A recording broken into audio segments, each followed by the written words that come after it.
ఈరోజు రామాయణంలో ఒక శ్లోకం చెప్పుకోవాలనిపించిందండి. బాగుంటే వినండి.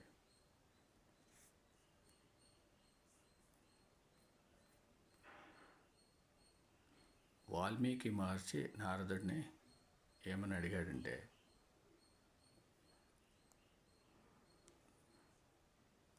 కోన్వస్మిన్ సాంప్రతం లోకే గుణవాన్ కచ్చ వీర్యవాన్ ధర్మజ్ఞచ్చ కృతజ్ఞచ్చ సత్యవాక్యో దృఢవ్రతః చారిత్రేణ చ కో యుక్తః సర్వభూతేషు కో హితః విద్వాన్ కః కః సమర్థశ్చ కచ్చ ఏక ప్రియదర్శనః ఆత్మవాన్ కో జిత క్రోధో జ్యుతిమాన్ కః అనసూయకః కస్య బిభ్యతి దేవాః చ జాత రోషస్య సంయుగే.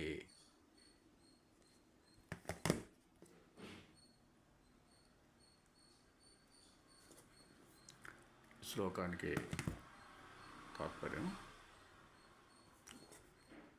ఈ లోకంలో ఇప్పుడే ఇక్కడే ఉన్న గుణవంతుడు, వీర్యవంతుడు, ధర్మాత్ముడు, కృతజ్ఞత భావం కలిగినవాడు, సత్యం పలికేవాడు, దృఢమైన సంకల్పం కలిగినవాడు, చారిత్రము కలిగినవాడు, అన్ని ప్రాణుల మంచి కోరేవాడు, విద్యావంతుడు, సమర్థుడు, ఎన్నిసార్లు చూసినా ఇంకా చూడాలనిపించేంత సౌందర్యం కలిగినవాడు, ధైర్యవంతుడు, క్రోధాన్ని జయించినవాడు, తేజస్సు కలిగినవాడు, ఎదుటివారిలో మంచిని చూసేవాడు, అవసరమైనప్పుడు కోపాన్ని తెచ్చుకోగలిగినవాడు ఉంటే నాకు చెప్పండి అని అడిగాడు.